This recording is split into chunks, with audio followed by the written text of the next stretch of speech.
اس سے پہلے روزے کے تعلق سے یہ باتیں بیان کی گئی کہ کچھ کام ایسے ہوتے ہیں کہ جن کے کرنے سے روزہ نہیں ٹوٹتا، انہی پر روشنی ڈالی گئی تھی۔ ایسی چیزیں جو آدمی کر لے جن سے روزہ ٹوٹ جاتا ہے، حدیث پاک میں آیا حضور صلی اللہ علیہ وسلم نے فرمایا، جس نے رمضان کے ایک دن کا روزہ بغیر رخصت اور بغیر بیماری کے نہ رکھا تو زمانے بھر کا روزہ اس کی قضا نہیں ہو سکتا، اگرچہ رکھ بھی لے۔ یعنی جان بوجھ کر اگر کوئی رمضان کا روزہ چھوڑے تو اگرچہ قضا بعد میں کرے گا، وہ قضا تو ادا ہو جائے گی، لیکن جو رمضان کے روزے کی فضیلت ہے وہ فضیلت اس کو نہیں ملے گی۔ حضرت ابو امامہ باہلی رضی اللہ تعالی عنہ سے روایت ہے، کہتے میں نے رسول اللہ صلی اللہ علیہ وسلم سے سنا کہ آپ فرما رہے تھے، میں سو رہا تھا، دو شخص حاضر ہوئے، میرے بازو کو پکڑ کر ایک پہاڑ کے پاس لے گئے اور مجھ سے کہا چڑھیے۔ یعنی دو شخص حضور کے پاس آئے اور حضور کا بازو پکڑ کر ایک پہاڑ کے پاس لے کر کے گئے، حضور سے کہا چڑھیے۔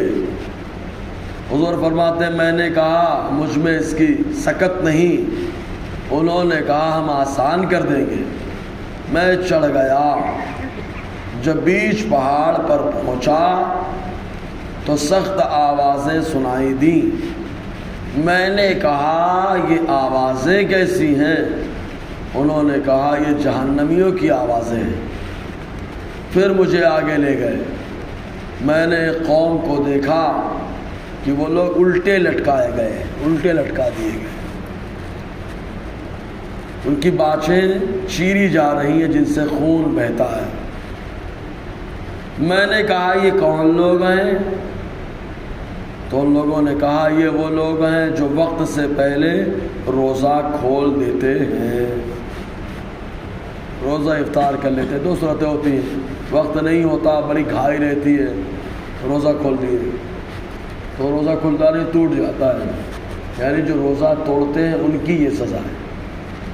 اور یا یہ مطلب ہے کہ رمضان کا روزہ نہیں رکھتے ہیں، کھاتے پیتے رہتے ہیں، ان کی یہ سزا ہے۔ ایک روایت میں حضرت عبداللہ ابن عباس رضی اللہ تعالی عنہما سے روایت ہے کہ اسلام کے کڑے اور دین کے قواعد تین ہیں جن پر اسلام کی بنیاد مضبوط کی گئی ہے، جو ان میں سے ایک کو ترک کرے وہ کافر ہے، اس کا خون حلال ہے۔ نمبر ایک، توحید کی شہادت، نماز فرض، روزہ رمضان۔ یعنی زکوٰۃ اور حج کا معاملہ اس وقت نہیں رہا، اس لیے تین چیزوں کا ذکر کیا گیا کہ اللہ تعالیٰ کو ایک ماننا، نماز پڑھنا اور رمضان کے روزے رکھنا۔ ایک روایت میں ہے جو ان میں سے ایک کو بھی چھوڑ دے تو اس کا نہ فرض اور قبول ہوتا ہے نہ نفل قبول ہوتا ہے، اور وہ اللہ تعالیٰ کے ساتھ کفر کر رہا ہے۔ بہرحال یہ حدیث ہو گئی۔ اب احادیث سے مسائل کا خلاصہ یہ نکلتا ہے، اور کھانا آدمی کو یاد ہے سب کچھ کہ روزہ ہوں، کھا لیا پی لیا جمع کر لیا تو اس سے روزہ ٹوٹ جاتا ہے۔ ایسے ہی حقہ، سگریٹ، سگار، چرٹ پینے سے روزہ جاتا رہتا ہے، اگرچہ اپنے خیال میں حلق تک دھواں نہ پہنچاتا ہو، حلق تک دھواں نہ پہنچاتا، خالی منہ میں لے کے دھواں چھوڑ دیتا ہے، حقے کا، سگریٹ کا، چرٹ کا، سگار کا، حلق تک نہیں پہنچا، خالی منہ میں لے کے چھوڑ دیا، تب بھی روزہ ٹوٹ جائے گا۔ حتیٰ کہ پان اور صرف تمباکو کھانے سے بھی روزہ ٹوٹ جائے گا، اگرچہ اس کی پیک پان کی تھوک دیتا ہو، کیونکہ اس کے باریک ذرات ضرور حلق کے نیچے اترتے ہیں، پہنچتے ہیں۔ شکر وغیرہ ایسی چیز جو منہ میں رکھنے سے گھل جاتی ہے، جیسے شکر ہے، نمک ہے، اور کئی چیزیں ہوتی ہیں، شکر وغیرہ ایسی چیزیں جو منہ میں رکھنے سے گھل جاتی ہیں. منہ میں رکھی، گھل گئی، تھوک نکل گیا، روزہ ٹوٹ گیا. شکر رکھی، اب وہ شکر گھل گئی، تھوک میں مل گئی، اب وہ تھوک نکل گیا تو روزہ ٹوٹ گیا. نمک رکھا، نمک گھل گیا، اب وہ تھوک نکل گیا، روزہ ٹوٹ گیا. یوں ہی دانتوں کے درمیان کوئی چیز پھنسی ہے. عام طور سے سحری میں قیمہ وغیرہ کھاتے ہیں، دانتوں میں کوئی چیز پھنس گئی تو دانتوں کے درمیان کوئی چیز پھنسی تو اب وہ کتنی بڑی ہے؟ چنے کے برابر ہے یا چنے سے زائد ہے یا اس سے کم ہے؟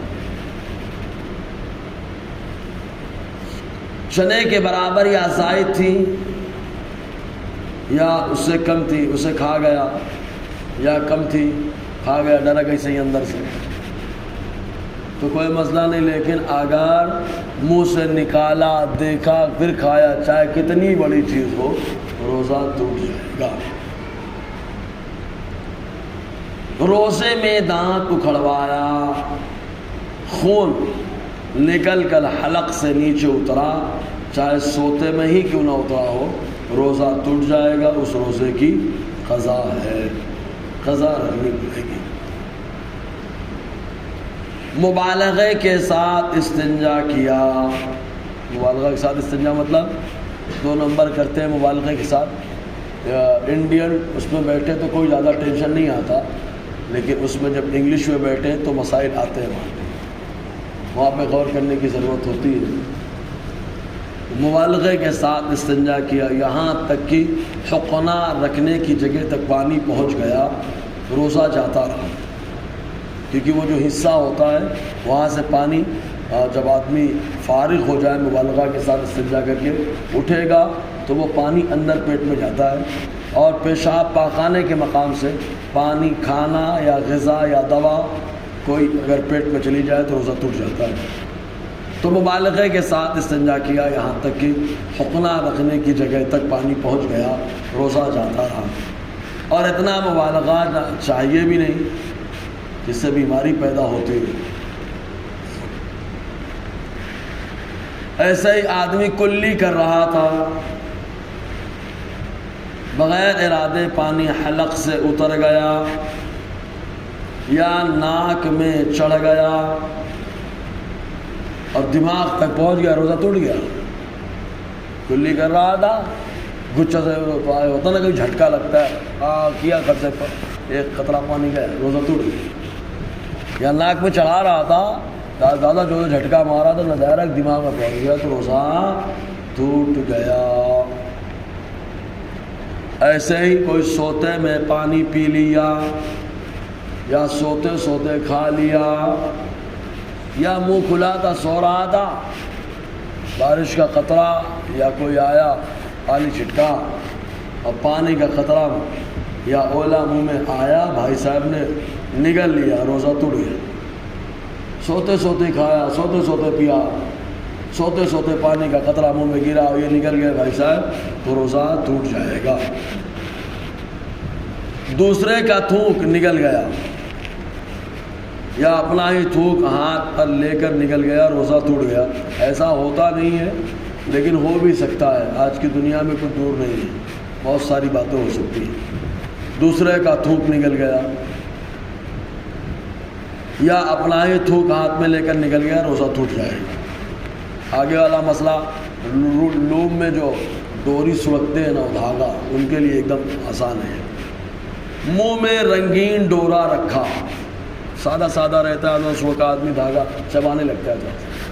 سادے میں تو کوئی ٹینشن ہی نہیں رہتا ہے، لیکن رنگین ڈورا رکھا جس سے تھوک رنگین ہو گیا اور رنگین تھوک کو وہ نکل گیا تو روزہ ٹوٹ جائے گا. دھاگا رکھا منہ میں اور چبایا، تھوک رنگین ہو گیا، پھر اس کو نکل گیا، روزہ ٹوٹ گیا. ایسے ہی آنسو منہ میں چلا گیا اور بھائی صاحب نکل گئے، روزے دار تھے، آنسو منہ میں چلا گیا، نکل گئے. اگر قطرہ 2 قطرہ تھا تو روزہ نہ گیا، اور اتنا زیادہ ہوا کہ کھارا پن منہ میں محسوس ہونے لگا تو روزہ ٹوٹ گیا. کھارا پن محسوس ہوا آنسو کا منہ میں اور نکل گیا بھائی صاحب تو روزہ ٹوٹ جائے گا۔ ایسے ہی قطرہ تو قطرہ ہے تو کوئی فرق نہیں پڑتا، ایسے ہی پسینے کا معاملہ ہے کہ پسینہ کوئی آدمی منہ میں لے کے چٹ کر گیا تو اگر منہ میں یہ کھارا پن محسوس ہوا تو روزہ ٹوٹ جائے گا، ورنہ روزہ نہیں ٹوٹے گا۔ رمضان میں بلا عذر جو شخص علانیہ جان بوجھ کر کھائے، بادشاہ اسلام کو حکم ہے کہ ایسے آدمی کو قتل کر دے۔ بادشاہ اسلام ہو تو اس کو قتل کرنے کا حکم ہے۔ انشاءاللہ اور بھی آگے مسائل بیان ہوں گے، اللہ تعالی مسائل کو حل کرنے کی توفیق